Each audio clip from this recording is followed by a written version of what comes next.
and girls, dudes and dudettes. It's 8:45. It's Saturday, the 24th of May. Hope you're doing well this Saturday.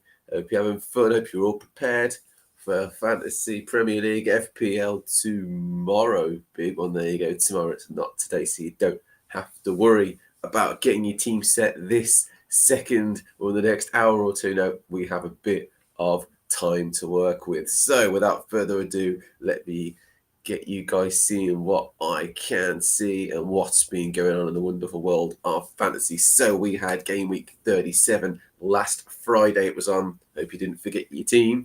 And we had Villa versus Spurs as the first game on Friday, kind of at the same time, give or take, as Chelsea and Manchester United. Villa beating Spurs 2-0. Goals from Kamara and Konza, Rodgers and a Watkins assist if you had them two in your team. I'm sure you did. Well done. A lot of people had Konza as well, didn't they? So the bonus points went 3 to Konza, 2 to Kamara, and 1 to Pau. Sorry, isn't it? 2-0 win. Spurs technically were all preparing for that Europa League final. Congratulations, Spurs, even though I am an Arsenal fan.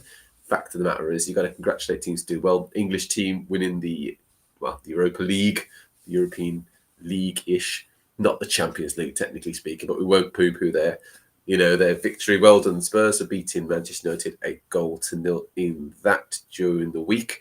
Spurs technically played a weakened team as a result, so a nice and easy win for Villa. Chelsea beating Manchester United 1-0 again. Similar scenario though. Man United played a pretty strong team. Chelsea getting the win by a straight 0-0. Cucurella with the goal and James with the assist. Bonus points were 3 Cucurella, 2 to Tosin and 1 to James. And we had the main sets of fixtures, didn't we, on the Sunday and the Monday. And on the Tuesday, midweek fixtures, there you go. Everton beating Southampton 2-0 and Dye getting 2 goals. McNeil getting the assist for the other. Bonus points went 3 to Ndai, 2 to Mikalenko, and 1 to Young and O'Brien in a 2-0 win against Southampton. A farewell game, also Goodison Park, that one. So very sentimental and nice game for Everton to win. West Ham losing to Forest. Bowen with the goal for West Ham, but two goals for Forest meant that they won the game and kept their European dream alive. Gibbs White getting the goal and Milenkovic with the goal for Nottingham Forest, the assist by Elanga. Bonus points were 1 to Bowen, 2 to Nico Williams, my man, and 3 to Gibbs White. And then there was Brentford versus Fulham in a brilliant game, really, in the end, which Brentford lost, though. Bremer and Weiss with the goals for Brentford. Norgard and Weiss assist. Penalty miss from Bremer, big one, that one. Kearney with the goal, Raul with the goal, and Wilson with the goal with 2 assists by Adama and a penalty save for Leno. Bonus points went 3 to Raul, 1 to Adama, and 2 to Visa. Had a really good game, didn't he? And then we had Leicester versus Ipswich. Good win for Leicester, doing well, but unfortunately completely dead and buried and into the Championship. Bit late to start showing how well you can play. McAteer with the goal and Vardy, Justin and Ndidi with the assists. Justin 3 bonus points, Vardy 2, Cody 1 and Face 1. Arsenal beating Newcastle on a big game to secure their Champions League position next season and to put slight question marks over Newcastle. Rice with the goal and Odegaard with the assist. Bonus points with 3 Rice, 2 Kiwior and 1 to Araya in a 1-0 win at the Emirates. Brighton beating Liverpool was a big shock. Even though Liverpool were on the beach, technically speaking, you think they would have turned up and maybe got a draw. But losing like the way they did in the last few minutes of the game, not great to Brighton. Hinchelwood with that winner, Mitoma and Ayari with the other goals. Welbeck assist, Gruder and O'Reilly with the assists. Elliott and Szoboszlai scoring for Liverpool with Bradley and Elliott assisting in that one as well. Bonus points with 2 to Ayari, 1 to Gruder and 3 to Elliott. And then we have midweek fixtures because of the FA Cup final, which Crystal Palace won. Congratulations to Crystal Palace. Fantastic victory for them. Really, really good. I watched the game. It was a brilliant performance of them against City. 2 goals to Nketiah, 1 goal to Chilwell, 1 goal to Eze. Assists went 2 to Esse, 1 to Ismail Assar, and Diveni got the other one. And the other goals were Strand Larsen and Agbadu for Wolves with Bellegarde and Strand Larsen assists in that one. Bonus points went 3 to Nketiah, 1 to Esse, and 2 to Strand Larsen. Just goes to show no hangover for Crystal Palace. Straight back in it. Glasner's got them playing and performing every single game pretty much since the turn of the year. Man City beating Bournemouth. again, bouncing back after that disappointing loss in the cup final. Bernardo with a goal, Mamouche getting a goal after his penalty miss in the final, and Gonzalez getting a goal as well. Kovacic, Nunes, and Gundogan with the assist. Jefferson annoying me by scoring very, very late on and killing my clean sheet for Manchester City. Thank you very much, Jefferson. I did actually have him earlier in the season as well when he was cheap. It was a cheap forward. 3 bonus points went to Bernardo, 2 to Mamouche, and 1 to Jefferson. So that was game week 37's fixtures and results. There you go. In terms of what happened, well, I got 1 for Edison, 1 for Lacroix, 1 for Canate, 4 for Nico Williams. It surprised me a little bit because he got bonus points, but he must have played well. I didn't watch that fixture, but yes, he must have performed well. Rogers getting 6, Salah getting me 4 because he was captain. Should have scored, by the way. Massive miss. And Burma getting 5, Saka getting 3, Bowen getting 8, 1 for Cunha, and 8 for Mamouche with his goal as well. 2 for Ariel on the bench, 0 for Isak, 7 for Kiwior, and 1 for Byrne. I know. I keep missing these bench points. It's been a few weeks now that I've missed something on the bench, but you pick your team that you think you're going to do well, so you go with it, don't you, really? In the end, I hit a 42-pointer. Not great, not bad. Again, as I say, every single game week, I'm looking to beat the average and then do as well as I can. I beat the average by 3, so I'll take it. It's better than nothing, I suppose, in that sense as well. Position-wise, not doing too good, though, at the moment. 1,752,738. What is your game week rank overall? Not just this week, in general, because this week, yeah, it is what it is, really. But 42 points this game. How many points did you guys get this game week? Don't forget, I'm on all the socials, obviously. I'm on, as you can see at the bottom of the screen, I'm on X, A_J_P_8_5. Yes, I am. So X, AJ1985P. Twitch, I'm A_J_P_8_5. YouTube, AJ Hardy 85. And I'm on the wonderful Facebook as well, which is AJP85-channel. So check those out, guys. Like, subscribe, and follow if you would, and we can be special friends. Yes, we can. Do let friends, family, and strangers know that I'm doing podcasts for fantasy. Next week, though, will be my last show, I know, until the season begins again. We will look at what's happened in that game week coming up on Sunday. We'll look at the final position, look at the European places, and we'll look at players potentially for next season worthwhile targeting, because we will also know that by the end of today, don't forget, who will be in the Premier League out of Sheffield United and Sunderland. Big game, isn't it, in the Championship playoff final today? So really good game to look at in terms of the final team coming up. I believe my personal gut instincts say it's going to be Sheffield United, which means we'll have Sheffield United, Burnley, and Leeds in the Premier League next season to look at players from their teams who's performed well, and start to very slowly wind down and wind up the next season as well. Club World Cup in between, which might have a bit of an effect on some players, but otherwise really looking forward to that. So let's have a look at this game week without further ado, shall we, and see what's going on. We have the fixtures all kicking off at the same time across the board tomorrow at 4 o'clock, but don't forget the deadline is 2:30 in the afternoon tomorrow, so get your teams ready and done by 2 o'clock unless you're desperate for a last-minute decision. So Bournemouth take on Leicester, going to be a good game, that one. I think I can see a Bournemouth game, though, quite easily, though Leicester have got a tiny bit of form under Rude in the last few game weeks.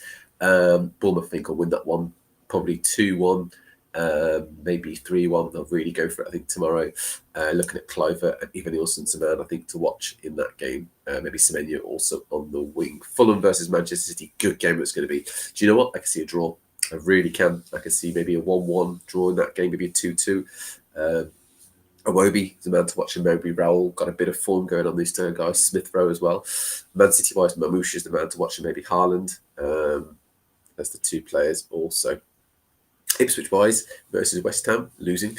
West Ham, I think, will win that game. Bowen, I'm hoping he's going to be involved because I have him, as a lot of people do, in my team as well. So Jarrod Bowen goal, maybe a 2-1 win in that one. Perhaps a Delap goal for Ipswich to sign off if he's playing. Hutchinson involved maybe, but then West Ham I see Soucek, the usual three, Soucek, Kudus and Bowen involved. Liverpool, Crystal Palace, scrape win for Liverpool. I can see them winning this one. Again, are they on the beach at Crystal Palace, finished for the season to a degree? Liverpool haven't been great in the last few game weeks. Crystal Palace performed well, but they can rest off a little bit now, having done what they've done. So Liverpool win, probably maybe a 1-0, maybe a 2-1 win in this one. Hopefully Salah hasn't done much in the last few game weeks neither. So again, Salah involved. Szoboszlai's done quite well as well. So maybe those two guys. As for Crystal Palace, if he plays Eze, Ismaila Sarr, Mateta, those are the three go-to guys, aren't they, really, for the goals. Man United versus Aston Villa, going to be a great game, this one. In terms of the fight, we'll have a look at a minute at the race. So there's a couple of games really tomorrow that are quite important. City versus Fulham is a big one, first of all, just to secure themselves in that European position. Man United versus Aston Villa, big one for Aston Villa. Man United, have they got a headache from losing in the Europa League final to Tottenham? Maybe they'll play the kids. Maybe they've got nothing else to play for, really, have they? So they might rest some players, which might work in Aston Villa's favour. In that case, I can see an Aston Villa win if that happens. Fernandes may play, so he might do something for United, but otherwise Aston Villa, I think, can squeeze a victory. United, maybe a 2-1, maybe a 1-0. Watkins, hopefully, and Rodgers involved. Rodgers, obviously, more importantly, because I have him in my team. So maybe a 2-1, 1-0 win to Aston Villa, potentially at Old Trafford. Newcastle-Everton, going to be another big game as well. I can see a Newcastle win. Not an easy one. I think David Moyes will make it difficult for Newcastle. They want to sign off with a good performance after winning the last game week by 2-0. So maybe a 1-0 win, a squeeze win. Again, a lot of this boils down to how fit Isak is after an injury, if he's even going to be training before, if he even plays. If he doesn't, that does weaken Newcastle significantly. So you can see Everton squeezing in that game and maybe getting a losing by a goal or something like that. If Isak's fit, you may be looking at a 1-0, maybe a 2-0 win. He will be involved in the goals. Gordon and Harvey Barnes, the other two to keep an eye on, and Murphy, obviously, as well on the wings. He plays. Forest versus Chelsea, without a doubt, the game of the weekend, of the Sunday, of the final fixtures, the three-pointer battle. If Forest win, they'll squeeze themselves up into the Champions League, and a huge success it would be for Forest if they win this game. They are at home. Chelsea only won the previous game 1-0. Don't forget, against Manchester United, so they weren't exactly flying. Forest, they'll have their full complement of players ready to go as well. Wood, Hudson-Odoi, Elanga, those guys ready to fire. Gibbs-White back as well. They'll be even buoyed by the fact that he's got a place in the England team as well. So Forest versus Chelsea, but here's the problem. I can't see anything more than a draw. Annoyingly, I can't. Forest will do well. They'll likely score. Will they shut out Chelsea? I don't think they will. I just think Chelsea are going to get a goal maybe, and that might be enough to get a 1-1 draw or 2-2, probably more like a 1-1, I would have thought, in this game. Forest goal maybe from one of the defenders. Milinkovic has been scoring recently, as Marina. One of those two guys, Nico Williams, hopefully involved as well, because I have him in my team. Chelsea-wise, could we see the return of Cole Palmer maybe in this game? Maybe so perhaps Cole Palmer involved in the goal, which I think is going to end up being a 1-1 draw. Forest versus Chelsea. Southampton Arsenal. Again, hopefully Arsenal on the beach. But they can rest players if they want to. The season's pretty much finished for them. They finished in second position. That's give or take a sure thing, apart from Newcastle against Everton's fixture. Maybe they'll want to go out on a high. It's Southampton after all as well. Can I see them do well? Well, technically speaking, I've got the captaincy armband right this second on Saka. Is it a risk? Yes. But, I'm looking around and think Liverpool versus Crystal Palace. I don't think it's going to be loads of goals in that. Isak's potentially injured against Everton. So, again, not much in that one. Mamouche against Fulham, maybe, is a shout, but he's hit and miss sometimes. But maybe Mamouche is an option as well. So, and then you've got the Villa contingency of Watkins and Rodgers, who haven't got Watkins in just yet, to be discussed in a minute. So, Arsenal and Southampton, I can see Arsenal winning. I can see them also conceding annoyingly as well. So maybe a 2-1, 3-1 win in that game as well. Man to watch is Odegaard, maybe Saka if he plays as well. Probably Trossard and maybe even Rice if he plays as well. Southampton-wise, tricky one really for them. Dibbling involved just to sign off the season. Maybe a 2-1, 3-1 win for Arsenal. Spurs versus Brighton. Buoyed after their Europa League final victory. They have the trophy. They are the winners of that competition. Will they rest players? Will they won't? That's the big question. If they don't, they might get a result against Brighton, a draw maybe, or a scrape win. In terms of players, Solanke, Richarlison, those two guys. Son might want to play as well and get some minutes under his belt. So maybe a 1-1, potentially 2-2, perhaps even a 2-2. Return with Welbeck, the guys to keep an eye on for Brighton. And as I mentioned, Solanke and maybe Richarlison or Son, if that depends on who plays, for Spurs. Wolves versus Brentford. Interesting game. Not much riding on it at all. Apart from just performance, keeping the minutes ticking over, really. Cunha is all but guaranteed opportunity because of the injuries at Wolves. Brentford-wise, always looking at Mbuemo and Wissa. This game, I could see maybe a 2-1 win, 2-2 and a push draw between the two. Cunha hopefully involved for Wolves, as I have him as a forward. Brentford-wise, Mbuemo and maybe Wissa involved as expected in that one. So those are the fixtures tomorrow. Don't forget to get your teams in before 2:30, which is the deadline tomorrow for the 4 o'clock kickoffs. All games will be played at the same time. The pick of the games is Forest versus Chelsea at the City Ground. That's a huge game. I will be tuning into that one personally because it is a fantastic game, that looks like. And we will look then at the team that I have picked and what's occurring.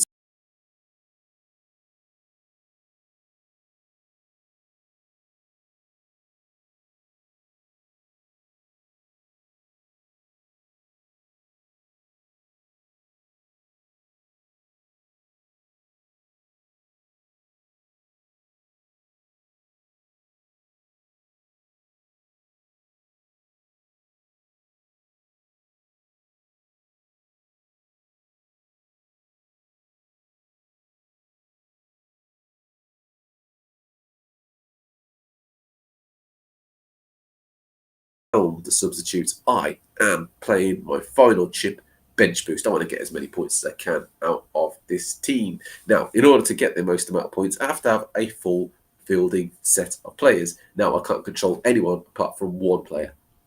And that one player right this second is flagged as potentially injured in Alexander Isak. He has got a yellow. Eddie Howe's comments the other day didn't fill me with major confidence in the sense that he hadn't fully trained yet with the team. So you think to yourself, is he or isn't he going to play? Come on, give us a sign. Now, if he doesn't, or if I change my mind at the last second, which is looking very likely, by the way, I have 0.4 in the bank. I have a free transfer bank. And the logical choice would be to kick out Isak, wouldn't it? And to bring in Watkins, who has Manchester United away in a game which might mean nothing to United. It might mean something that might be wounded. Who knows? But that could be a potential option. Nice and straight swap, kick out the Newcastle player. However, I'm going to wait for leaks and everything right until about 2 o'clock tomorrow. I'm going to be one of those, I'm afraid, people. I'm going to be one of those people that wait till the last few minutes or at least until the morning or maybe even the afternoon, early afternoon, to see whether I do something with Isak or not. If there's any hint that he might play, I might leave it alone because I trust Isak against Everton more than maybe Watkins against Manchester United. Watkins has done okay in the last few games, but don't forget he had an assist in the previous game, goal in the previous game before that, 2-0 then 12. So maybe, but his away form is a bit okay, So something to keep an eye on. I will consider that one. That is potentially my transfer. If I did that, obviously my team would be exactly the same as you see here. The difference being Watkins would be in for Isak. Wissa's another option I was looking at as well. Wissa, Evanilson, and Watkins were the 3 choices to replace Isak. If I feel like he's definitely not playing, that has to be definitive. So the race for the final few Champions League places is City versus Fulham away, Newcastle versus Everton at home, Chelsea versus Forest, the big one. That is the big one to watch tomorrow. Aston Villa versus Manchester United away, and then obviously Forest against Chelsea, the reverse. But exactly the same game at the City Ground. So, tip for tomorrow? Got to be Forest versus Chelsea on Sky. The results of who's the captaincy pick for this game week is pretty conclusive. Most have gone for Salah. Bowen has got a very close second. Watkins is third. Saka is fourth. Evanilson fifth. And then Mbuemo, Isak after that as well. Let's have a look at the player changes and price changes this evening. White's gone up weirdly enough to 6.2. Kirkis has gone up to 5.3. Evanilson has gone up to 5.9. And Byrne has gone up to 4.6. Down went Asensio to 6. Ismail Assar's 5.5. Iwobi's gone down to 5.4. And King, the goalkeeper's gone down to 3.9. And the price predictor, not that it matters much earlier, but Enzo, Delap, and Rice, Mitchell, Martinelli, and Areola, Lacroix are all going up, and going down is Sugawara, Anderson, Bella Ketchup, It doesn't matter, does it? Because it's the final game week. Maybe tonight into tomorrow might affect your plans if one of the players go up in price. So do keep an eye on Delap, Enzo, Rice, but it's saying more than 2 days. So I think you're good if you plan to leave a transfer like me until tomorrow. Let me know what your plans are for game week 38. Do you have any chips left? That's a big question. I do. I've got bench boost, just chucking that out there for the final game week and getting it all done and box ticked. What do you think about Isak? Is it worth holding on to? Have all of you got rid of Isak? If you have, who have you brought in? Have you gone Watkins? Have you gone Wisa? Have you gone maybe to a Mamouche if you haven't really got him in your team? Have you gone maybe to Alexander Larson or something like that? Acuna? Ivan Nielsen's a big one as well, isn't he, for Bournemouth? So let me know what your plans were for 38 if you've made some changes for Isak or what you plan to do. Do you plan like me to leave it until tomorrow to determine whether you're going to make that change? Quite frankly, the price change doesn't affect me. I've got 0.4 in the bank. Isak's already quite expensive, so I can bring in your Watkins or your Ivan Nielsen's cheaper anyway, and all the other players. So I'm okay for money-wise for the players. So yeah, let me know what your game week 38 plans are. Have you got your team set? Big question for you guys as well. Mini league, where are you set in your mini league as well? Are you chasing number one, number two? Are you top and holding on to that position? What's the distance? What's the points distance between you and second? What's the points difference between you and first if you're chasing that? So let me know, because it's all hotting up and getting close for tomorrow's final games. 4 o'clock kickoffs, 2:30 deadline. I will stick a warning out on X, so keep an eye on that in terms of a 30-minute warning for when all of that goes through. So there you go. Let me know how you're getting on with everything. Hope your team is doing good. As always, follow me on XAJ1985p. Check out the YouTube channel afterwards, of course. I will get rid of that right this second and come back onto the screen. Hi. Yes, check it all out, guys. AJ Hardy 85 is where I put all the videos afterwards. So if you're not tuning in live, check it out there, or let your friends and family know in advance of tomorrow, ideally, because this is all a pre-game week 38 sort of video, really, to get it prepped and good to go so you guys can see exactly what my plans and intentions were. So I've got one decision to make. Well, maybe two if you argue the captaincy, but as it stands, one critical decision to make, which is what to do with Alexander Isak. He's injured. What am I going to do? Do I kick him out? Do I keep him? I'm planning to wait until the very last minute-ish. I'm going to be one of those very rare. I'm usually bragging about the fact that I've got my team sorted well in advance, but this time I'm going to leave that decision until around about 12, 1, 2 o'clock-ish tomorrow, and then make that transfer if I need to Watkins if I hear or don't feel like I'm getting the positive vibes about whether he's playing. The other small decision I've got to make is the captaincy. Right this second, it's on Saka. We will see. Right this second, it's on him. Isak's the vice captain, oddly enough, so not doing too well with that. So maybe I'll leave it on Saka, see how he gets on against Southampton away. Let me know, as always. Like, follow, and subscribe, people. And as always, if you're watching live, thank you so much for watching. You guys are awesome. If you're watching on YouTube, thank you for watching as well. You guys are awesome also. And let me know in the comments what you guys think of Game Week 38, whether you got chips, whether you're chasing a new league, your captaincy choice. If you've got any questions about your team, let me know as well. But otherwise, I will see you sensational people next week for my final part.